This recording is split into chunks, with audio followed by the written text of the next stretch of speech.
நான் இப்போ ஏதாவது ஒன்று தேவன்கிட்ட இருந்து பெற்றுக்கொள்ளணும் அப்படின்னா நான் ஒரு 40 நாள் ஃபாஸ்டிங் இருந்தேன்னா எனக்கு அது கிடைச்சிருமா? ஆமா, ஃபாஸ்டிங்கிறது முக்கியம் கிடையாது. தேவ சமூகத்துல உட்கார்ந்து இருக்கிற பொழுது நமக்கு பசியே இருக்காது.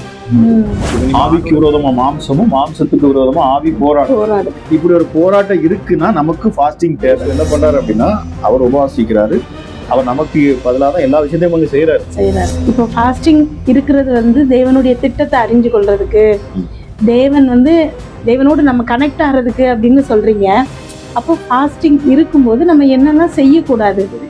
உபவாசம் இருப்பது எப்படி அப்படின்னா, உபவாசம் இருந்தீங்க அப்படின்னு சொன்னா அதனால ஆண்டவர் வந்து என்ன செஞ்சாரு, அவர் பிரசன்னத்தால நிரப்பிட்டாரு. இப்ப அவருக்கு பசியும் இல்லை, ஒண்ணுமே தெரியல. 3 நாள் ஆண்டோட சமூகத்திலே உட்கார்ந்து இருக்காரு. ஃபாஸ்டிங் இருக்கும்போது தேவனோடு கனெக்ட் ஆகணும். உங்க எல்லாருக்கும் இயேசு கிறிஸ்துவின் அன்பின் வாழ்த்துக்கள். இயேசுவும் நானும் அப்படிங்கிறதுல நம்ம நிறைய டாபிக்ஸ் பேசியிருக்கோம். இப்போ இடையில கொஞ்சம் கேப் ஆயிடுச்சு. இன்றைக்கு மறுபடியும் இயேசுவும் நானும் அப்படிங்கிறதுல நம்ம ஒரு டாபிக் குறித்து பேச போகிறோம். இயேசுவும் நானும் அப்படிங்கிறதுல நம்ம நிறைய உங்களுடைய அனுபவத்துல இருந்து பேசிக்கிட்டு இருக்கிறோம்.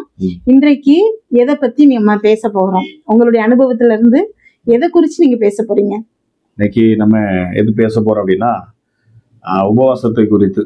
அதாவது ஃபாஸ்டிங், உபவாசம் இருக்கிறதுனால எனக்கு என்ன பலன் கிடைக்கும் அப்படின்னு சொல்லி. ஏன்னா இன்னைக்கு நிறைய பேர் வந்து உபவாசம் அப்படி நான் இருக்கிறேன், நான் வந்து பலமுறை நான் உபவாசம் இருந்துட்டேன், பல தடவை உபவாசம் இருந்திருக்கிறேன், ஆனா எனக்கு என்ன இல்லை, இன்னும் ஆசீர்வாதம் இல்லை, கிடைக்கல, என்னுடைய ஜெபம் கேட்கப்படல அப்படிங்கிற ஒரு மன வருத்தம்லாம் அவங்களுக்குள்ள இருக்கு.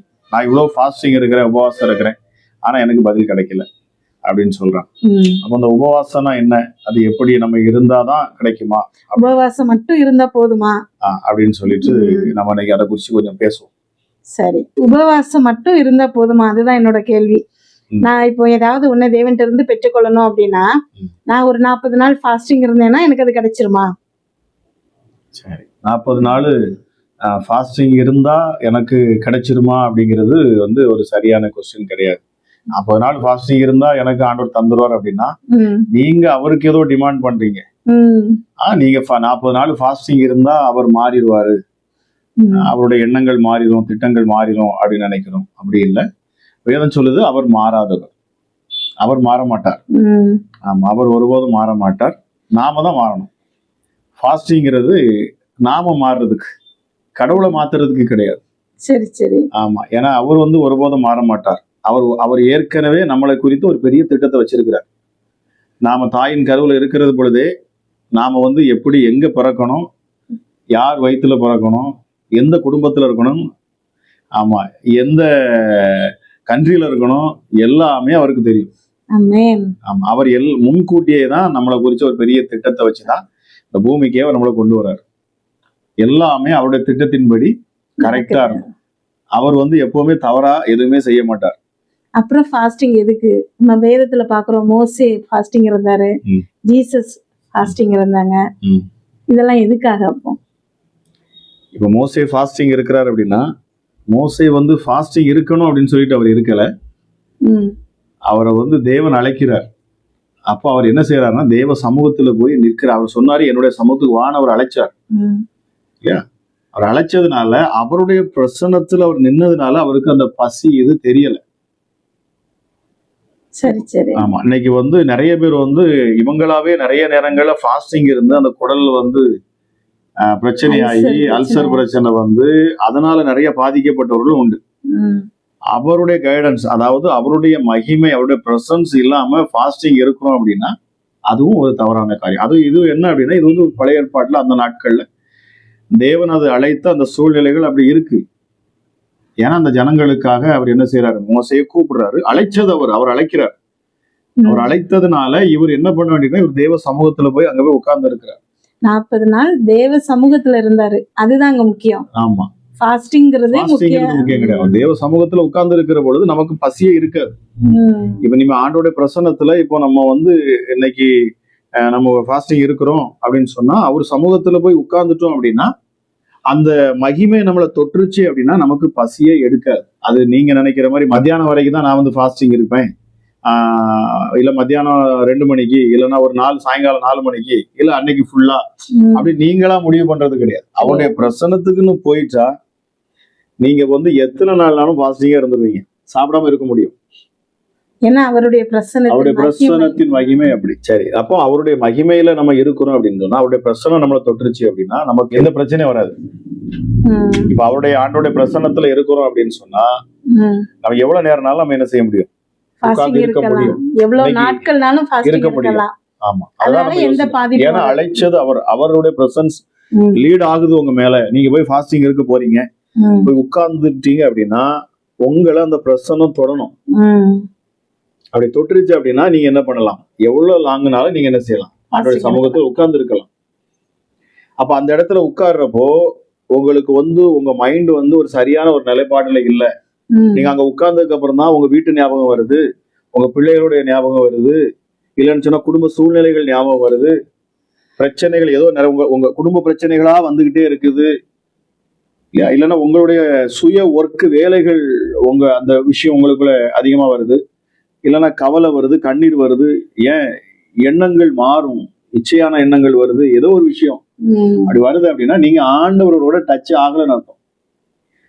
எப்போ ஒரு மனுஷன் தேவ பிரசன்னத்துக்கு வந்துட்டானோ, தேவ பிரசன்னம் தொட்டுருச்சு அப்படின்னா அவன் இந்த உலக காரியங்கள் எல்லாத்தையும் மறந்துடுவான். உலக காரியங்களை மறந்து ஆண்டவரோட கனெக்ட் ஆவான். என்ன சொல்லுவோம் அப்படின்னா, அவர் என்ன செய்ய நினைக்கிறார் என்ன குறிச்சு ம். அந்த திட்டத்தை கேட்கும்படிதான். நம்ம பைபிள் எடுத்துக்கிட்டோம்னா ஃபாஸ்டிங் இருந்த அத்தனை பேரும் எப்படி இருக்கிறாங்க அப்படின்னா, தேவன் என்ன குறிச்சு என்ன திட்டம் வச்சிருக்கிறார், கடவுள் என்ன திட்டம் வச்சிருக்கிறார், அதை கேட்கறதுக்கு தான். ஆமா, என்ன எதுக்காக தெரிந்து கொண்டார், ம், நான் என்ன செய்யணும்.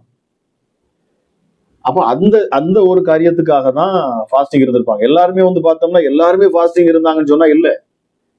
வேதத்துல நிறைய பேரை குறிச்சு எழுதப்பட்டிருக்கு. அப்போ ஒரு மக்களை வழிநடத்துல ஒரு லீடர் இருக்கலாம். ம். ஏன்னா இயேசுவை குறிச்சு நம்ம பார்க்க முடியும்.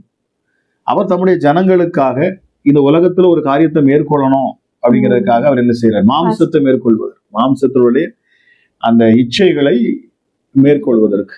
ஆவிக்குரிய வளர்ச்சி வேணும் அப்படின்னா ஆவிக்குரிய வளர்ச்சி வேணும். அதாவது மாம்ச ரீதியான காரியத்துல நம்ம ஜெயம் எடுக்கணும், வெற்றி எடுக்கணும். ம், அதாவது நம்ம மாம்சம் நமக்கு விரோதமா போராடும் இல்லையா? வேத வசனம் சொல்லுது, ஆவிக்கு விரோதமா மாம்சமும், மாம்சத்துக்கு விரோதமா ஆவி போராடும். போராடும். இப்படி ஒரு போராட்டம் இருக்குன்னா நமக்கு ஃபாஸ்டிங் தேவை. ஏன்னா இந்த போராட்டத்தை நீங்க ஜெயிச்சாதான் தேவ பிரசன்னத்துல போய் உட்கார முடியும். அவரோட பிரசன்னத்தோட நம்மளுக்கு கனெக்ட் ஆகும். ம், அப்ப நம்ம என்ன செய்யணும் அப்படின்னா, ஃபாஸ்டிங் இருக்க போறது பெரிய விஷயம் கிடையாது. ஃபாஸ்டிங் இருக்கிறதுக்கு முன்னாடி நம்ம அந்த ஃபாஸ்டிங்கே எதுக்கு அப்படின்னு சொன்னோம்னா நம்மளை சரி பண்றதுக்கு தான் முக்கியம். அப்படிதான் நம்ம பார்க்கணும்.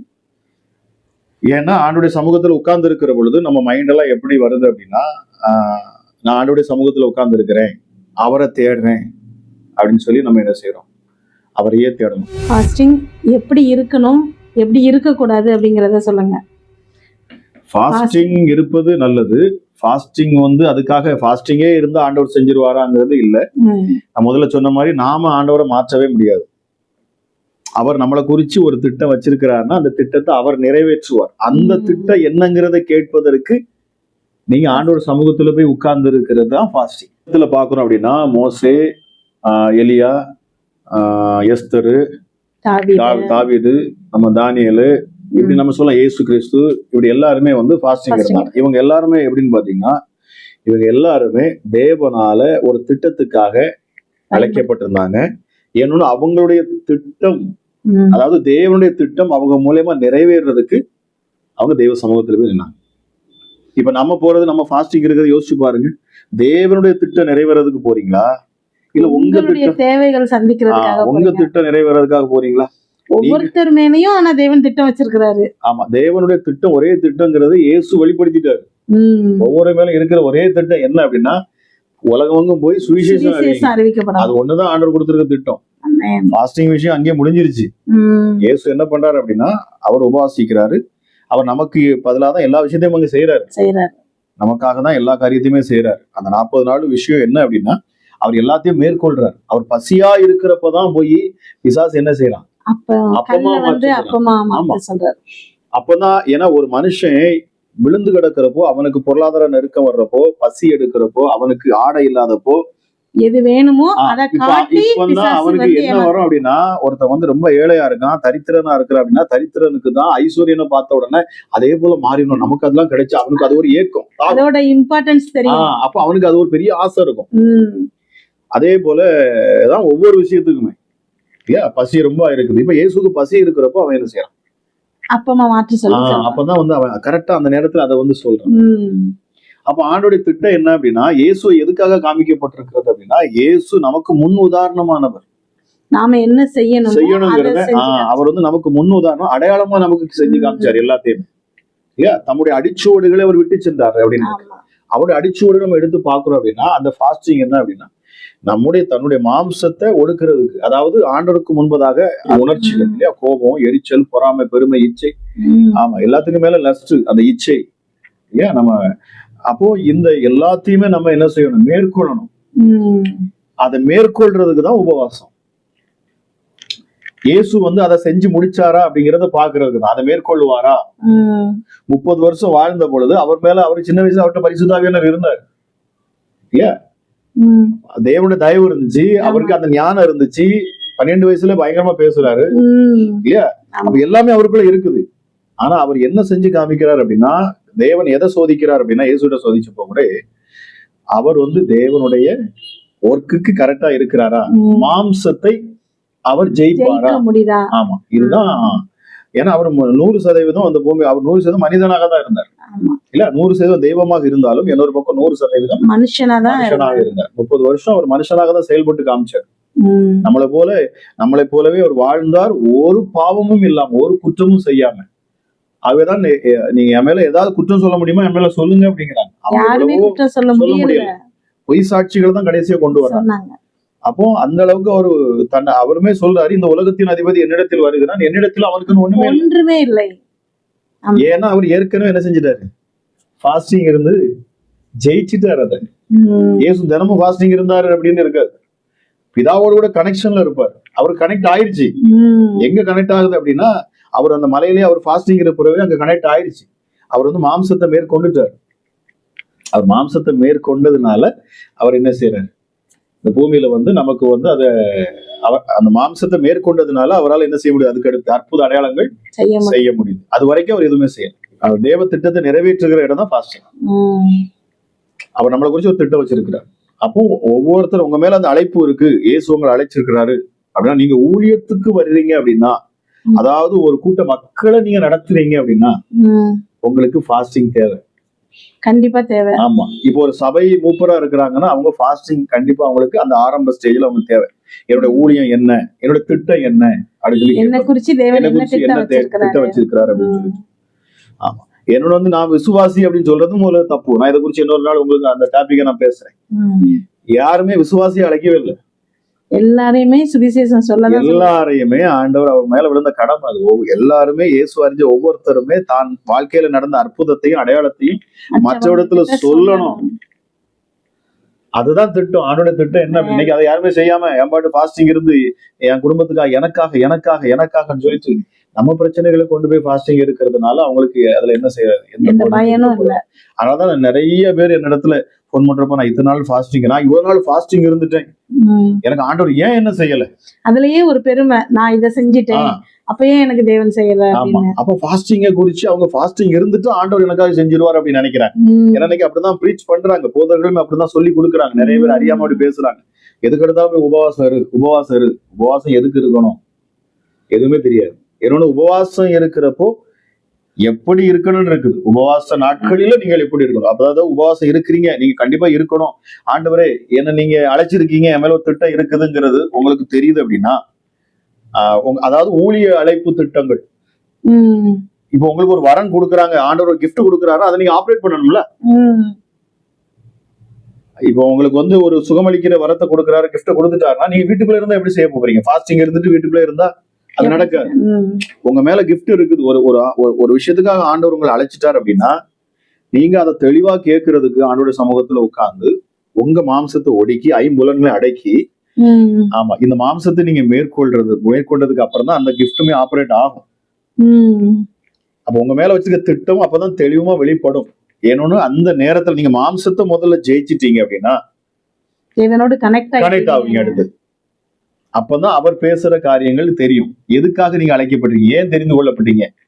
ஏன்னா அதுக்கப்புறம் உங்களை குறிச்சு நீங்க புலம்பவே மாட்டீங்க, உங்க பிரச்சனைகளை நீங்க பார்க்க மாட்டீங்க, மற்றவர்களை பார்ப்பீங்க, ஆண்டவர் அறியாத ஜனங்களை பார்ப்பீங்க. அவங்களுக்கு எல்லாம் எப்படி சுவிசேஷத்தை நம்ம சொல்றது? ஆமா, ஒரு ஃபாஸ்டிங் இருந்து ஆண்டவர்கிட்ட ஒருத்தர் ஃபாஸ்டிங் இருந்து அவருடைய மகிமையை பிரசன்னத்தை தொட்டுட்டாங்க அப்படின்னா அதுக்கு அடுத்து அவங்க இதைதான் செய்வாங்க. சும்மா இருக்க முடியாது. ஏன்னா கடவுளோட கனெக்ட் ஆயிருச்சு. அவருடைய திட்டம் என்ன அப்படின்னா ஜனங்களை நடத்தணும். உடனே அடுத்த நிமிஷம் ஆண்டவர் சொல்ற ஒரே விஷயம் இதுதான், நீங்க எல்லாருக்கும் போய் தேவனுடைய ராஜ்யத்தை பற்றி சொல்லணும். இப்போ ஃபாஸ்டிங் இருக்கிறது வந்து தேவனுடைய திட்டத்தை அறிஞ்சு கொள்றதுக்கு, தேவனோடு நம்ம கனெக்ட் ஆகிறதுக்கு அப்படின்னு சொல்றீங்க. அப்போ ஃபாஸ்டிங் இருக்கும்போது நம்ம என்னெல்லாம் செய்யக்கூடாது, வேதத்துல அதை குறிச்சும் போடப்பட்டிருக்குதுல்ல? ஆமா, சரி. ஃபாஸ்டிங் இருக்கிறப்போ என்னெல்லாம் செய்யக்கூடாது அப்படின்னு கேட்டா, ஃபாஸ்டிங் இருக்கிறப்போ நம்முடைய வேலையை செய்யறது கூடாது. முதல்ல நான் தான் சொன்னேன், ஆரம்பத்தில் சொன்னேன், ஃபாஸ்டிங் இருக்கிறப்போ எனக்காக அப்படின்னு சொல்லிட்டு நம்ம முதல்ல போகக்கூடாது. என்ன போகணும் அப்படின்னா, அவருடைய திட்டம் என் மேல என்ன இருக்கு, என்ன குறிச்சு என்ன நினைவுகள் அவர்கிட்ட இருக்கு, தேவனுடைய திட்டம் என்ன என் மேல, அவருடைய சத்தத்தை கேட்கணும், அவருடைய சத்தம், அவருடைய பிரசன்னம், அவரோட நெருங்கி போறதுதான் ஃபாஸ்டிங். அப்போ நம்ம ஃபாஸ்டிங் இருக்கிறப்போ நம்ம என்ன செய்யக்கூடாது அப்படின்னா, ஃபாஸ்டிங் இருக்கணும், மத்தியானம் வரைக்கும் நான் இருக்கிறேன்ப்பா அப்படின்னு நீங்களா ஒரு முடிவு பண்றீங்க, சரி ஓகே. அப்போ ஆனா ஃபாஸ்டிங் நீங்க உள்ள போயிட்டு ஆண்டோட உட்கார்ந்துட்டீங்க அப்படின்னா உங்களுடைய எல்லா சிந்தை எடுத்து வெளியே போடணும். உங்களுடைய வேலை எதுவுமே செய்யக்கூடாது. உங்களுடைய நீங்க அன்றாட செய்யக்கூடிய வேலை எதுவுமே செய்யக்கூடாது. நீங்க அவருடைய சமூகத்திலேயே அமர்ந்திருக்கணும்.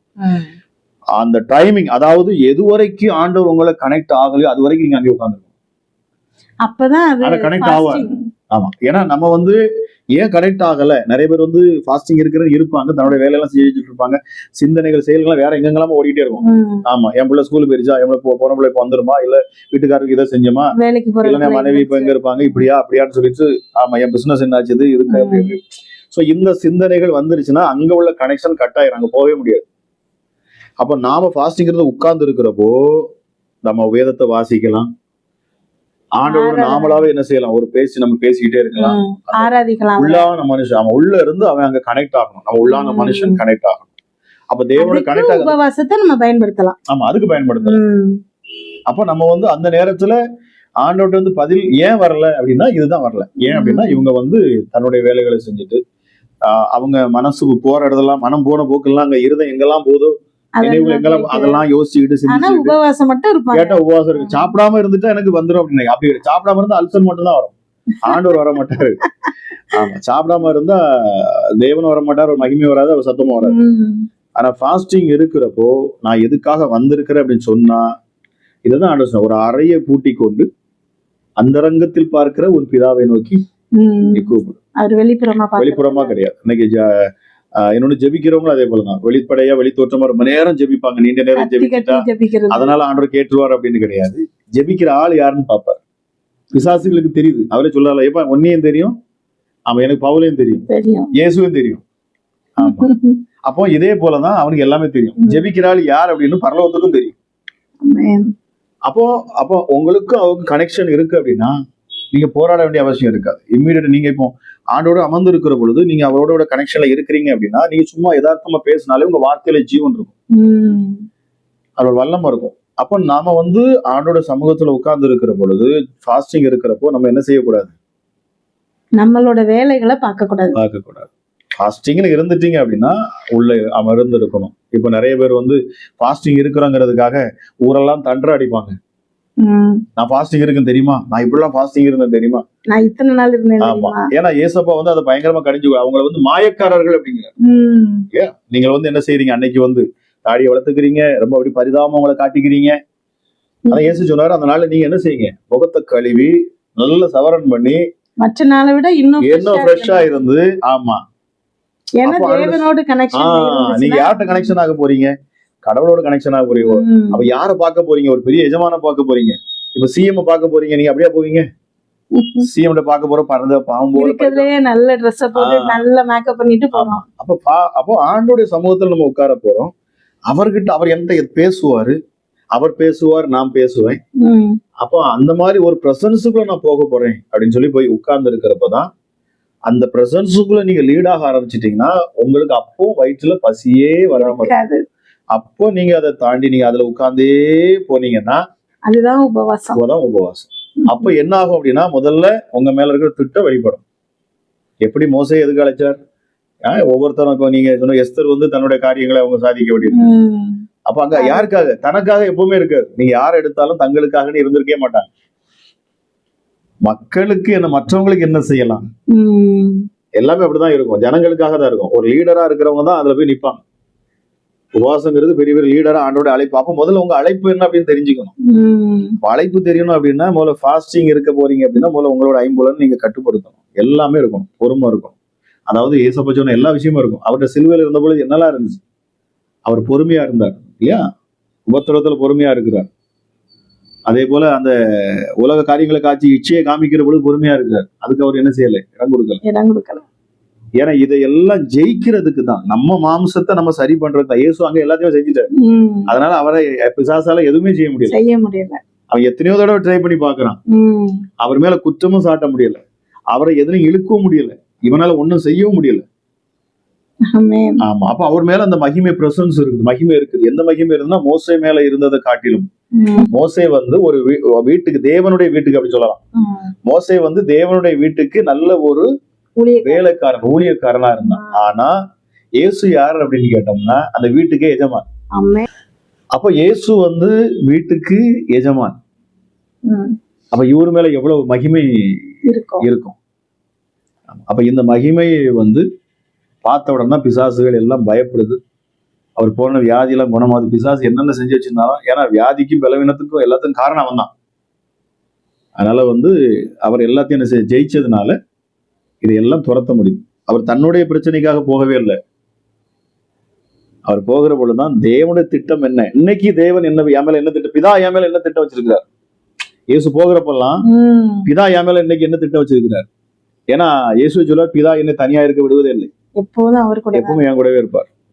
அதனாலதான் சீடர்கள் வந்து விரட்ட முடியாத ஒரு பேயை இயேசு கிறிஸ்துவால விரட்ட முடிஞ்சது. ஆமா. அப்ப அவரு சொல்றது வந்து உபவாசத்தினால அப்படின்னு சொல்றாரு. ஆமா, உபவாசத்தினால அப்படிங்கிற பொழுது அவர் ஏற்கனவே தேவனோட அந்த கனெக்ஷன்ல இருக்கிறார். அந்த பிரசன்ஸ் தான் அந்த உபவாசங்கிறது. அவர் உட்கார்ந்துட்டாருன்னா ராமுழுதும் இருப்பாரு அப்படின்னு இருக்கும் இல்லையா? தனித்து இருப்பார் அப்படின்னு. அதிகாலையில போனாருன்னா அவர் இருப்பார். எது வரைக்கும் இருப்பார் அப்படின்னா அந்த கனெக்ட் ஆகி அவர் பேசணும். பிதா வந்து அவர்கிட்ட சொல்றாரு, நீ இன்னைக்கு போய் இத்தனை பேரை உயிரோடு எழுப்பு, இன்னைக்கு இந்த ஊருக்கு போ, இந்த பட்டணத்துக்கு போ, இந்த அற்புதங்களை செய், இந்த பட்டணத்துக்கு போ. அங்க ஒருத்தன் பிசாசு கல்லையில பிடிச்ச ஒருத்தன் கிடப்பான். அவனுக்கு தெரியும் அதனாலதான் தேவனுடைய குமாரன். அங்க இருக்கிற மனுஷங்க எல்லாம் இயேசு கிறிஸ்துவ வெளியில போய் சொல்லிடுறாங்க. ஆமா. ஆனா அந்த பிசாசு சொல்லுது தேவனுடைய குமாரனே அப்படின்னு. ஆமா. ஏன் அப்படின்னா அவர் தேவனோடு கூட கனெக்ஷன்ல இருந்தார். ஆமா. அப்போ இதுதான் ஆண்டவர் கேட்கிறார். சோ இதுக்கு அடுத்து கூட நம்ம ஆண்டவரோட அந்த கனெக்ஷனை குறிச்சு நம்ம பேசலாம். நிறைய இருக்கு இதோட டாபிக், நிறைய. சரி, பொதுவா உபவாசம் பத்தி நம்ம நிறைய பேசிட்டோம். இது உங்களுடைய அனுபவ சாட்சிய பகிர்ந்து கொள்ற நேரம் தான். உங்க வாழ்க்கையில நீங்க உபவாசம் இருந்திருக்கீங்களா?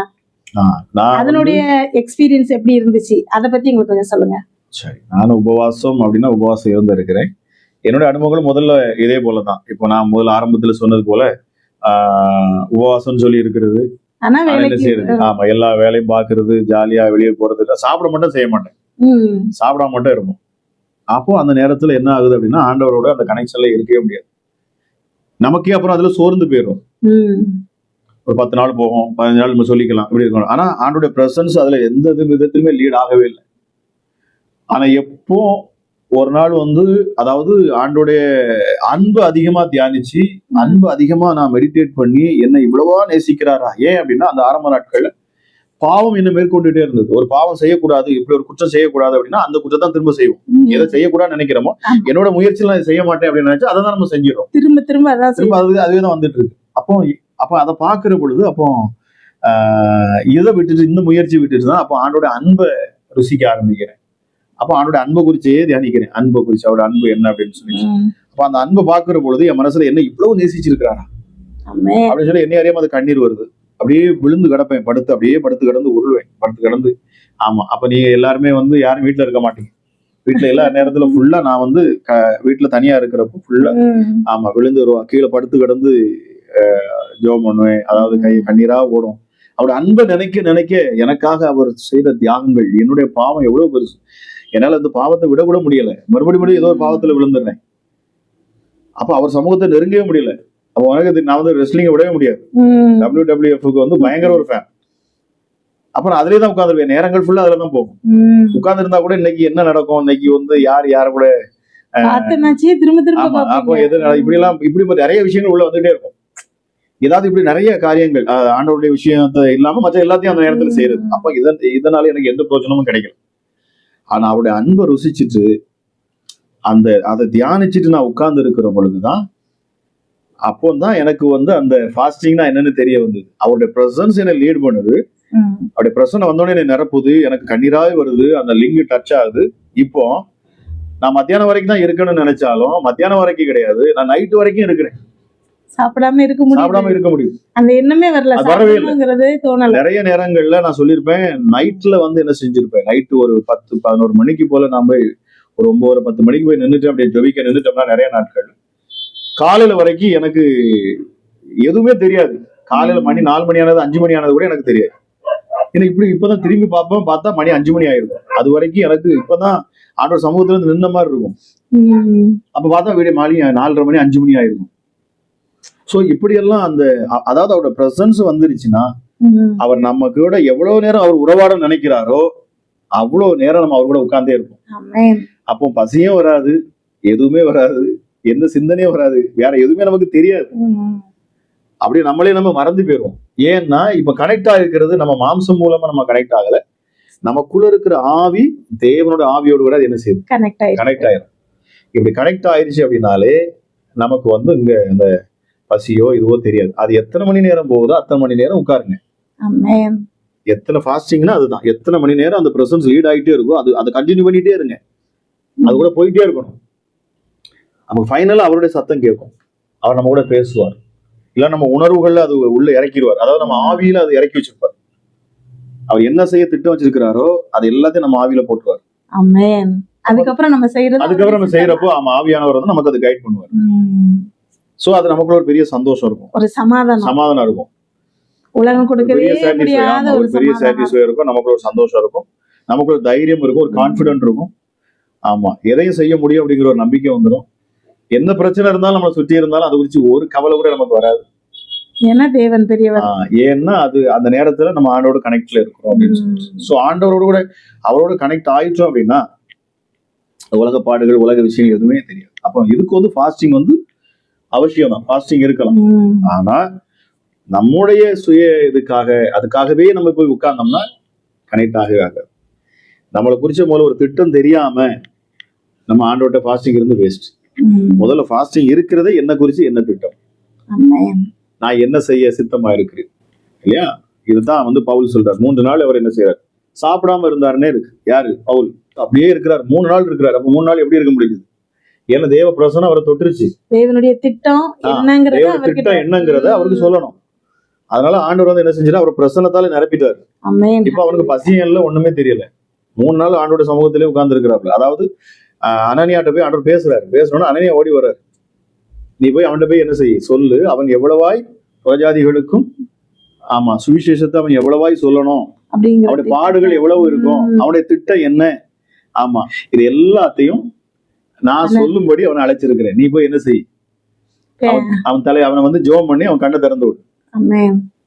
அப்ப அந்த 3 நாள் அவன் என்ன செய்யறான், உட்கார்ந்து இருக்கிறான். இது தேவனுடைய திட்டம், அவனை தொடுவதற்காக அவன் உபவாசமா இருக்கிறான். ஏன்னா அவனுக்கு தெரியும், அவன் ஏற்கனவே ஆண்டவர் அறியாதவன் கிடையாது, நியாயப்பிரமாணத்தின்படி அவன் குற்றம் சாட்டப்படாதவன். அதனால அவன் பாருங்க 3 நாள் அவன் அப்படியே உட்கார்ந்துருக்கான். ஆண்டோட விஷயம் தெரியும், ஏதோ ஒண்ணு அவன் தெரியுதான். அவனுக்கு தெரியுது, ஏசப்பா பேசுறாரு அவன்கிட்ட, இல்ல நீ துன்பப்படுத்துற ஏசு நான். அப்ப அவன் கடவுள் அப்படிங்கிறது தெரிஞ்சிருச்சு. நான் என்ன செய்யட்டும் தானே கேக்குறான். இப்ப அவர் தொட்டதுனால அந்த பிரசன்ஸ்ல அவன் இருக்கிறான். அந்த பிரசன்ஸ் இருந்ததுனால அவனால சாப்பிடாம இருக்க முடியுது 3 நாள். அடுத்து என்ன செய்யணுங்கிறதும் அவருக்கு புரிஞ்சிருச்சு. அவனுக்கும் புரிஞ்சிருச்சு. ஆண்டவர் பேசுறாரு. அதுக்கப்புறம் என்ன செய்யறான், அதுல போட்டிருக்கு இம்மீடியட்டா என்ன செஞ்சான்னு பாருங்க. அதுக்கு அடுத்த லைன் போட்டிருக்கும், உடனடியாக கர்த்தரை அவன் பிரசங்கித்தான் இருக்கும். இயேசுதான் தேவன், உண்மையான தேவன் சொல்லிட்டு.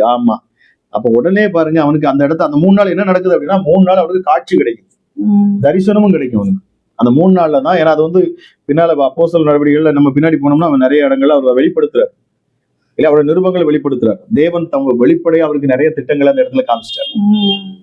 அவருக்கு அதாவது இயேசு சிலுவையில பாடுபட்ட காரியங்கள் இன்னும் அந்த ராப்போஜனத்துல இருந்தது, அப்பம் பிடிக்கிறது முதற்கொண்டு A to Z எல்லாமே பிரத்யட்சமா வெளிப்படுத்தி காமிச்சிட்டாரு. அப்போ அந்த திட்டத்தை ஃபுல்லா அவரே விளக்குறாரு. சோ இதுதான் ஒவ்வொரு மனுஷனும் நம்ம ஃபாஸ்டிங் இருந்தோம்னா, ஆண்டோட அழைப்பு இருந்தா நம்ம என்ன செய்யலாம், ஃபாஸ்டிங் இருப்பலாம். அவரோட திட்டம் தெரியலைன்னா நம்ம ஃபாஸ்டிங் இருந்து பண்ணலாம். அவருக்காக ஏதாச்சும் நான் செய்யணும் அப்படின்னு சொன்னா நம்ம ஃபாஸ்டிங்ல போய் இருக்கலாம். ஃபாஸ்டிங் இருக்கும்போது தேவனோடு கனெக்ட் ஆகணும், கனெக்ட் ஆகணும். எனக்காக தான் தேவ சமூகத்துல அமர்ந்திருக்கணும்.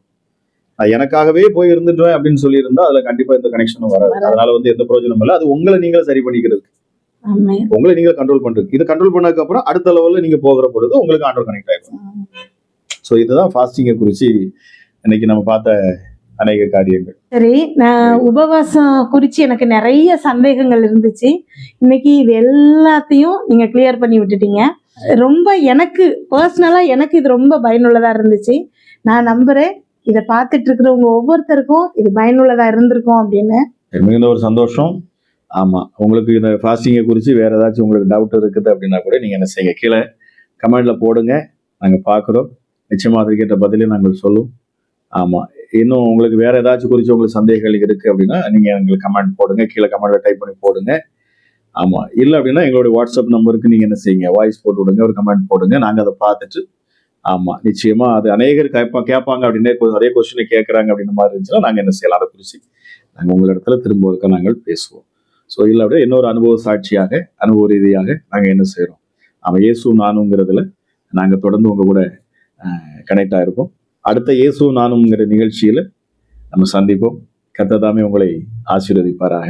God bless you.